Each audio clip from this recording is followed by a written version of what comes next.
Klaipėdos uostas perėjo šimtmečius sukurdamas savitą ir turtingą istoriją. 13 amžiuje Danės upės žiotyse vokiečių ordinas pastatė Memelio pilį, šalia kurios ir įsikūrė uostas. Bemaž 4 šimtmečius pilis ir uostas buvo ne kartą puldinėjami.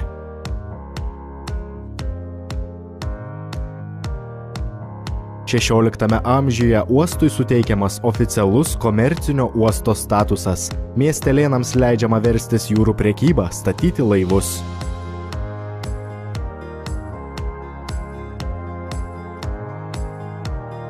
Nuo pat savo gyvavimo pradžios uostas iki tol veikęs tik Danės upės žiotyse 18 amžiuje išsiplėtė į Kuršių marių pakrantės. 18 amžiaus viduryje Klaipėdoje įkūrus pirmąją medienos prekybos kontorą uostas suklestėjo. Krovos apimtis per 10 metų siekia 40 000 tonų.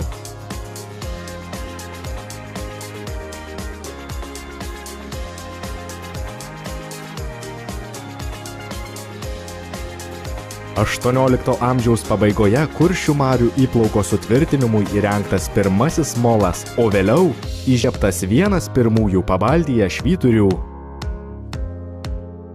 XIX amžiuje pastatyti mediniai pietinis ir šiaurinis molai išsiplėtė prekybą su vakarų Europa.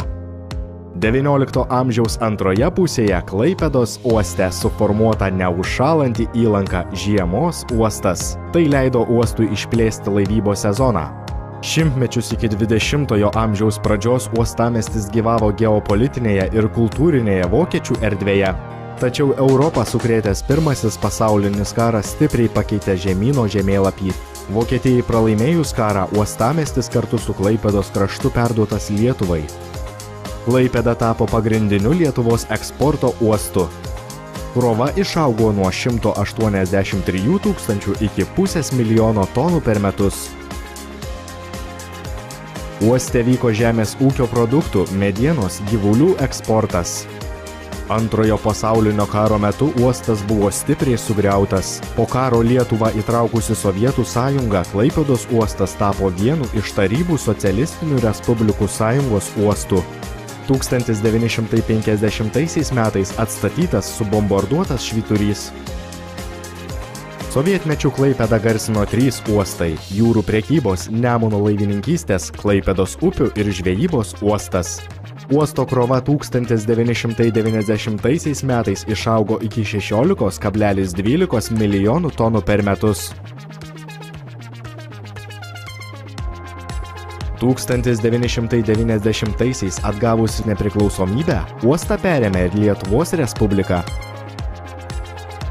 1991 metais įkurta uosto direkcija, valstybės įmonė, kuri modernizuoja uosto infrastruktūrą, užtikrina saugią laivybą, jūrinės politikos įgyvendinimą.